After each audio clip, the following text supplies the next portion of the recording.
democrático, eu me exponho democraticamente diante dos alunos e com eles.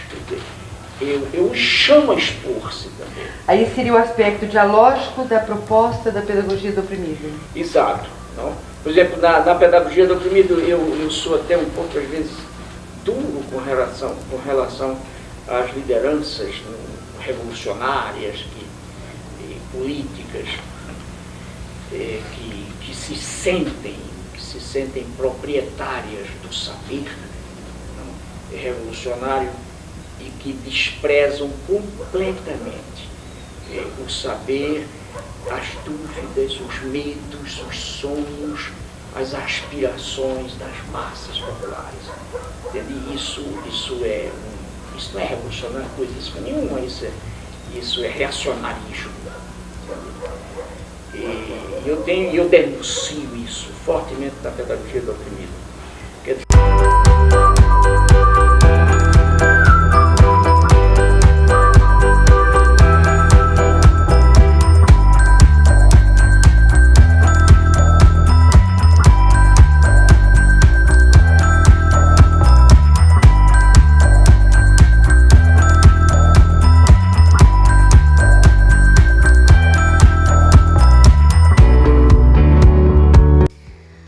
Olá pessoal, sou professora Camila Lima Coimbra, da Faculdade de Educação da Universidade Federal de Uberlândia. Estou aqui hoje a pedido da Gabriela para falar um pouco da categoria Dialogicidade do Paulo Freire na pedagogia do oprimido. Então agradeço a Fernandinha por essa oportunidade, longe, mas estamos perto, né? De qualquer forma a gente faz aí o encontro acontecer. Veja, eu vou começar falando da dialogicidade a partir do capítulo e do título que traz na Pedagogia do Oprimido mesmo, né? Essa é a minha edição do livro Pedagogia do Oprimido e que Paulo Freire vai dizer que o diálogo ou a dialogicidade é a essência da educação como prática da liberdade. Quer dizer, esse é o ponto de partida que nós vamos usar. Se é a essência da educação como prática da liberdade, eu não posso abrir mão do diálogo, né? O diálogo ele é condição para que exista de fato um processo de transformação, assim como o Paulo Freire compreende. Então, como ele mesmo diz, esse processo, né, a partir ou mediatizado pelo diálogo, ele é um processo revolucionário, porque implica realmente um processo de conscientização e de libertação dos sujeitos. E por isso ele tem alguns referenciais de partida que eu queria só chamar a atenção para a gente entender, e aí para chamar a atenção a essas referências de partida que ele apresenta, eu trago uma das perguntas que ele faz nesta minha edição na página 95, quando ele pergunta aqui: como posso dialogar se alieno a ignorância, isto é, se a vejo sempre no outro e nunca em mim? Essa pergunta, gente, ela provoca na gente várias questões que giram em torno da pergunta. E aí a Gabriela pediu para eu falar um pouco de como é que isso implica, que categoria que implica na minha ação docente, né? Essa é uma questão muito importante. Como é que então esse diálogo aparece na minha prática docente? Como é que eu faço isso acontecer na minha prática docente? Então, a primeira questão que eu fico indo aqui, não daria para dizer todas elas, mas eu vou dizer de algumas que eu acho que são importantes. A primeira é um movimento que eu faço inicialmente em qualquer curso, em qualquer disciplina que eu assuma, eu faço primeiro o que eu chamo de uma escuta com esses estudantes e com essas estudantes para perceber qual é a relação que tem com aquele conteúdo, o que já trazem, o que já sabem, o que já percorreram, tanto do campo daquilo que a gente chama do conteúdo em si, mas também das questões que giram em torno do conteúdo, a própria metodologia, a própria avaliação, né, para que a gente possa ir a partir dessas histórias, que aí a gente planeja sempre uma forma diferente, uma forma que a gente possa se aproximar nesse primeiro contato, né? Porque essa relação ela vai sendo construída ao longo da nossa trajetória, mas que nesse primeiro contato eu tenho a oportunidade, para além de me apresentar, mas também de escutar. isso eu acho que é uma questão que propicia o diálogo, né? Essas identidades se encontrando, essas identidades, essas culturas, esses comportamentos, esses valores, tudo aquilo que faz parte desses sujeitos que fazem parte dessa turma vai me mobilizar para pensar em como planejar um caminho ali que a gente possa andar juntos, né? Essa eu acho que é a ideia também do diálogo. Então, por isso que eu disse da pergunta, assim, a gente tem sempre que partir daquilo que nós mesmos podemos compreender da nossa leitura de mundo e ampliá-la a partir da minha relação com o outro, né? Coisas que eu ainda não tinha percebido, coisas que eu ainda não tinha visto. Então, quando a Gabriela me fez essa provocação, eu comecei a perguntar-me como é, né, que essas coisas mesmo se materializam nos planejamentos ou nas formas, e eu fui rememorar, assim. Aí só a minha história aqui na UFO Uberlândia mesmo, desde 2010, pegando meus planejamentos de didática geral nos cursos de licenciatura e meus planejamentos da didática 2, que é uma disciplina que eu já estou há algum tempo também no curso de pedagogia. E aí eu fui ver como é que cada semestre esse planejamento se deu de forma diferente. Por quê? Porque essa escuta ela é incorporada na forma como eu vou planejar essa ação educativa. Então, eu acho que esta ação ou esta categoria de dialogicidade, para mim, está muito relacionada a vários dos saberes, a várias das concepções que Paulo Freire traz ao longo da sua obra, da sua teoria, da sua concepção de educação libertadora dentro de uma pedagogia progressista. Uma delas que eu acho muito importante, que eu tenho aprendido no ensino superior, e aí para encerrar, é aquela que eu traduzo como aquele dos saberes da pedagogia da autonomia, que é educar exige a corporeificação das palavras pelo exemplo. Por que esse saber para mim é importante na conquista do diálogo? E eu chamo de conquista porque ele não se dá naturalmente, é uma conquista, né? Porque essa conquista, ela é muito importante que a gente se apresente como esse ser na tentativa da coerência, né? Então, especialmente na pedagogia e nos cursos de licenciatura que eu trabalho, eu vejo como é que o diálogo é travado a partir dessa primeira conquista, em que você começa a conceituar como você pensa e ao mesmo tempo a fazer daquela disciplina uma forma de viver os seus conceitos. Isso é uma questão importante para que o diálogo se torne realmente a essência da educação como prática da liberdade.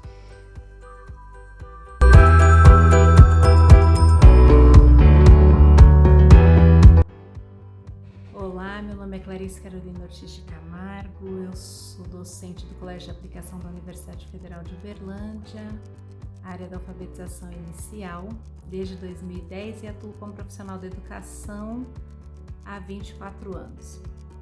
Quero agradecer imensamente o convite feito pela Gabriela, o espaço cedido pela professora Fernanda e dizer que é uma grande honra poder compartilhar um pouquinho com vocês as inspirações freirianas na minha praxis.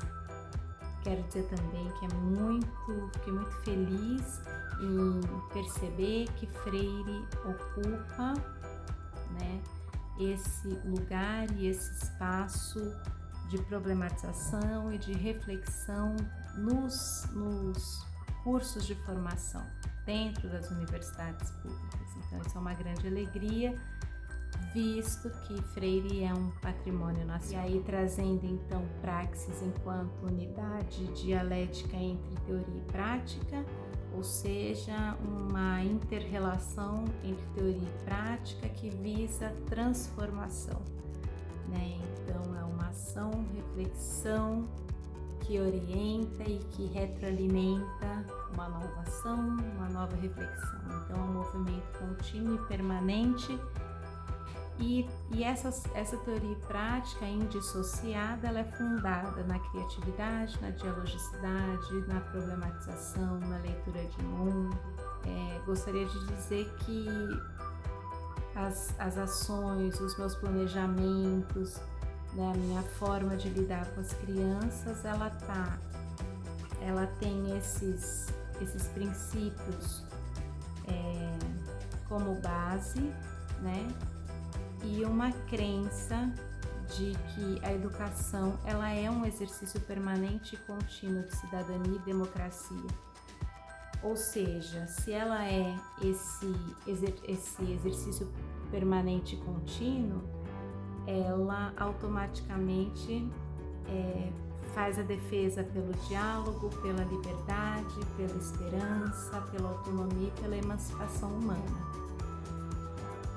Freire diz que a educação não transforma o mundo, a educação transforma as pessoas que transformam o mundo, né? Então, na perspectiva de que a escola é vida em movimento, formadas por pessoas e que as pessoas são os seus valores, né? E que hoje nós estamos passando por uma crise de valores humanos, trazer Freire, né, para esse debate, dizer como é que a gente constrói uma educação mais humana, né, ela é imprescindível. E aí, as crenças, né, elas são de que as pessoas, a gente aprende a viver junto vivendo, a gente aprende a amar amando, a gente aprende a cuidar cuidando, né? Eu me humanizo com o outro, com a outra pessoa. Eu aprendo a cuidar de mim, cuidando também dos outros. Então, eu me esforço muito para mudar essas formas de olhar, né, para buscar meios mais humanos de olhar, de tomar decisões coletivas e de superar ou de buscar romper com práticas autoritárias. E isso se dá nas possibilidades de diálogos com todas as pessoas envolvidas nesses processos de educação.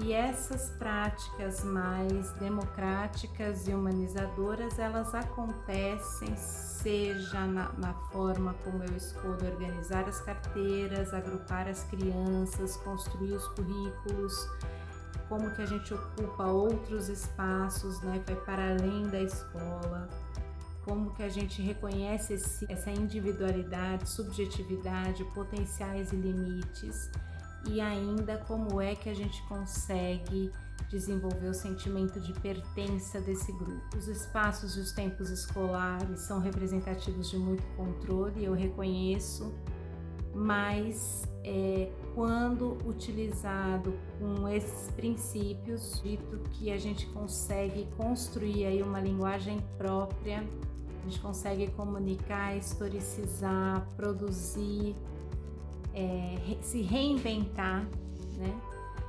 Ocupar os espaços de um modo diferente, né? Então a gente consegue relações mais horizontais e a gente consegue experiências mais significativas na escola. Se a leitura de mundo precede a leitura da palavra, né? E se a gente vai narrar essa nossa história, é preciso que a gente também faça uma leitura mais aprofundada do nosso entorno, né? E a escola e as crianças que lá ocupam, participam, né, dessa construção cotidiana, elas são inseridas numa sociedade e essa sociedade, ou seja, essa escola e essas crianças, elas não são desvinculadas do que ocorre nesse aspecto macro da sociedade, né? Então toda a leitura de mundo e toda a problematização que a gente faz nas rodas de conversa, nas propostas, nas atividades, elas extravasam, elas anunciam e denunciam também uma leitura social, política, econômica e étnica, né? Ou seja, as crianças, a escola, a família, a sociedade, elas estão interligadas, elas coexistem de modo indissociável. Então a escola ela não pode ignorar o que ocorre do lado de fora, pelo contrário, ela tem que trazer o que ocorre, não só do lado de fora, mas dentro também, nesse seu aspecto micro, para dialogar e não reproduzir no seu interior as desigualdades enfrentadas lá fora, mas pelo contrário é pensar em modos de superar essas desigualdades. E aí trago aí algumas perguntas que são a base para a gente construir a nossa trajetória naquele ano, que cada ano é diferente, cada grupo é diferente. Que lugar é esse, que espaço é esse, quem somos nós, o que a gente tem para contar, quem sou eu, quem são vocês, quais são os meus interesses, quais são os seus, quais são as nossas histórias de vida, quais são os conteúdos narrativos que aparecem nesse cotidiano e que permeiam esse processo de criação, de imaginação, de subjetividade, quais são os aspectos sociais, cognitivos e emocionais que se evidenciam diante de nós.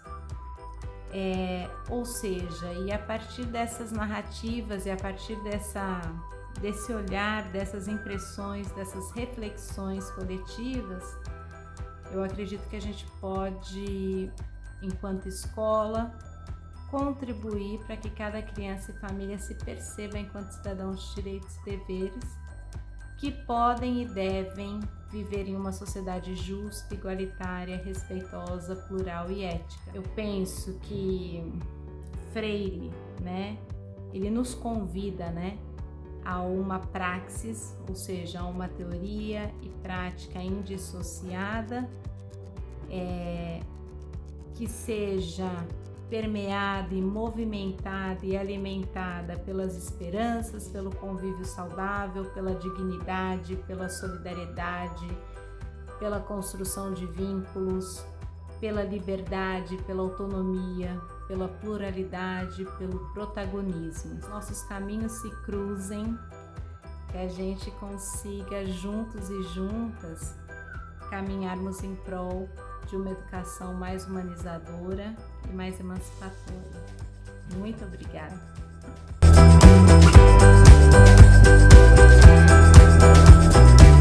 Olá pessoal, tudo bem? Que alegria estar participando aqui com vocês. Quero agradecer o espaço da professora Fernanda e o convite da Gabi para estar falando um pouquinho da categoria de libertação do Paulo Freire. Sei que o grupo da Gabi ficou com o livro Pedagogia do Oprimido, mas a minha fala está um pouquinho enviesada pelo livro Educação com Prática da Liberdade, que nós estamos estudando nos Círculos de Estudos e Pesquisas Freirianos, que pertence à FACED UFO. E eu já aproveito para deixar as nossas redes sociais aí, o nosso site, que eu abro aí /freirianos, para você seguir o nosso Instagram e se inscrever no nosso canal do YouTube para ter acesso a palestras, lives, os PDFs dos livros do Paulo Freire e outras atividades que o nosso círculo está fazendo e propondo. Bom, para pensar a categoria libertação, eu gosto de pensar que tipo de sociedade que a gente está inserido. E o Freire, no livro Educação com Prática da Liberdade, ele vai discutir justamente que tipo de sociedade é essa nossa brasileira. Estudando também o contexto latino-americano, Então, pensando nós enquanto povo colonizado, enquanto povo oprimido, o Freire ele propõe que haja uma educação para a libertação. Muitos autores até chamam a pedagogia freiriana de pedagogia da libertação. É importante ressaltar que esse movimento do Freire é de pensar uma educação feita por nós, a partir de nossas categorias, a partir de nossos critérios, a partir do chão que a gente pisa, pensando justamente no nosso contexto.